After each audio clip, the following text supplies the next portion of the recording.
everyone fine. ಕೋಟ್ಯಾಂತರ ಬೆಲೆ ಬಾಳುವಂತ ಭೂಮಿಯನ್ನ ಕಬಳಿಸಿದ್ರ ಆರ್ ಅಶೋಕ್ ಅನ್ನುವಂತ ಪ್ರಶ್ನೆ. ಪ್ರಭಾವ ಬಳಸಿ ಕೋಟಿ ಕೋಟಿ ಬೆಲೆ ಬಾಳುವಂತ ಭೂಮಿಯನ್ನ ಗುಳುಂ ಮಾಡಲಾಗಿದೆಯಾ? ಕೋಟ್ಯಾಂತರ ಬೆಲೆ ಬಾಳುವಂತ ಭೂಮಿಯನ್ನ ವಿಪಕ್ಷ ನಾಯಕ ಆರ್ ಅಶೋಕ್ ಅವರು ಕಬಳಿಸಿದ್ದಾರಾ, ಗುಳುಂ ಮಾಡಿದ್ದಾರಾ? ಲೊಟ್ಟೆಗೊಲ್ಲಹಳ್ಳಿಯಲ್ಲಿ 38 ಗುಂಟೆ ಭೂಮಿ ಗುಳುಂ ಮಾಡಿದ್ದಾರೆ ಅನ್ನುವಂತ ಒಂದು ಗಂಭೀರವಾದಂತ ಆರೋಪ ಅವರ ಮೇಲೆ. ಶ್ರೀಮಂತರೇ ವಾಸಿಸುವಂತ ಪ್ರದೇಶ ಡಾಲರ್ಸ್ ಕಾಲೋನಿಯಲ್ಲಿ ಕಬಳಿಕೆ ಆಗಿದೆ ಅನ್ನುವಂತ ಒಂದು ಗಂಭೀರವಾದಂತ ಆರೋಪ ವಿಪಕ್ಷ ನಾಯಕನ ಮೇಲೀಗ. ಹಿಂದಿನ ಲೊಟ್ಟೆಗೊಲ್ಲಹಳ್ಳಿ, ಇಂದಿನ RMV ಎಕ್ಸ್ಟೆನ್ಷನ್. ಬೆಂಗಳೂರಿನ ಸದಾಶಿವನಗರದಷ್ಟೇ ಇಲ್ಲಿನ ಸೈಟ್ಗೆ ಬಂಗಾರದ ಬೆಲೆ ಇದೆ. ಎಕರೆಗೆ 30-40 ವಿಸ್ತರಣದ 20 ನಿವೇಶನಗಳನ್ನ ಮಾಡಬಹುದು. ಒಂದು ನಿವೇಶನದ ಬೆಲೆ ಇವತ್ತಿಗೆ ಸರಿ ಸುಮಾರು ಏನಿಲ್ಲ ಅಂತ ಹೇಳಿದ್ರು 15ರಿಂದ 25 ಕೋಟಿ. 20 ನಿವೇಶನಗಳ ಬೆಲೆ ಏನಿಲ್ಲ ಅಂದ್ರೂ 300 ಕೋಟಿ ಆಗಬಹುದು. ಇಂತಹ ಭೂಮಿಯನ್ನ ಅಧಿಕಾರ ಬಳಸಿ ಅಶೋಕ್ ಪಡ್ಕೊಂಡಿದ್ರ? BDS ಸರ್ಕಾರಿ ಭೂಮಿಯನ್ನ ಬೇನಾಮಿ ಹೆಸರಿನಲ್ಲಿ ಪಡ್ಕೊಂಡಿದ್ರ? ಮೂಡಾಗಿಂತ ಬಿಜೆಪಿ ನಾಯಕನ ಬಹುದೊಡ್ಡ ಹಗರಣ ಬೆಳಕಿಗೆ ಬರುವಂತ ಎಲ್ಲಾ ಲಕ್ಷಣಗಳು ಸದ್ಯಕ್ಕೆ ಕಾಣಿಸ್ಕೊಳ್ತಾ ಇದೆ. ನೋಡಿ, ಕಾಂಗ್ರೆಸ್ನವರು ಕೂಡ ಪ್ರತ್ಯಸ್ತ್ರವನ್ನ ಪ್ರಯೋಗ ಮಾಡಲಿಕ್ಕೆ ತಯಾರಾಗಿ ಕೂತಿದ್ರು. ಯಾರ ಮೇಲೆ ಈ ಅಸ್ತ್ರವನ್ನ ಬಿಡಬೇಕು ಅಂತ. ಬಿಜೆಪಿ ನಾಯಕರು, ಬಿಜೆಪಿಯಲ್ಲಿರುವಂತ ಎಲ್ಲರೂ ಯಾವ್ಯಾವ ಹಗರಣದಲ್ಲಿ ಭಾಗಿಯಾಗಿದ್ದಾರೆ, ಅವರ ಅಧಿಕಾರದ ಅವಧಿಯಲ್ಲಿ ಏನೇನು ಹಗರಣ ನಡೆದಿದೆ ಅದನ್ನೆಲ್ಲ ಬೆಳಕಿಗೆ ತರಬೇಕು ಅಂತ ಪ್ಲಾನ್ ಮಾಡ್ಕೊಂಡಿದ್ರು.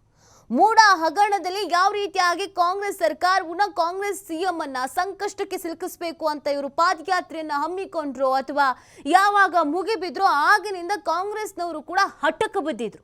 ಈಗ ನೋಡಿದ್ರೆ ವಿಪಕ್ಷ ನಾಯಕನ ಮೇಲೆ ಇದು ಗಂಭೀರವಾದಂಥ ಆರೋಪ. ಇದು ಅಂತಿಂತ ಆರೋಪ ಅಲ್ಲ, ಮೂಡ ಹಗರಣಕ್ಕಿಂತ ಅತಿ ದೊಡ್ಡದಾದಂಥ ಒಂದು ಹಗರಣ. ಕೋಟ್ಯಾಂತರ ಬೆಲೆ ಬಾಳುವಂಥ ಭೂಮಿಯನ್ನ ಆರ್ ಅಶೋಕ್ ಅವರು ಕಬಳಿಸಿದ್ದಾರಾ? ಈ ಒಂದು ಅನುಮಾನ ಈಗ ಹೆಚ್ಚಾಗ್ತಾ ಇದೆ. ರಾಜಕೀಯ ವಲಯದಲ್ಲಿ ಈಗ ಇದೇ ಚರ್ಚೆ ಆಗ್ತಾ ಇದೆ.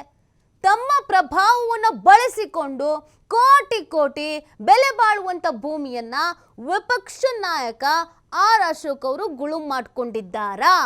ಹಾಗಿದ್ರೆ ಈಗ ಆರ್ ಅಶೋಕ್ ಅವರು ಬುಡಕ್ ಬರುತ್ತಾ ಈ ವಿಚಾರ?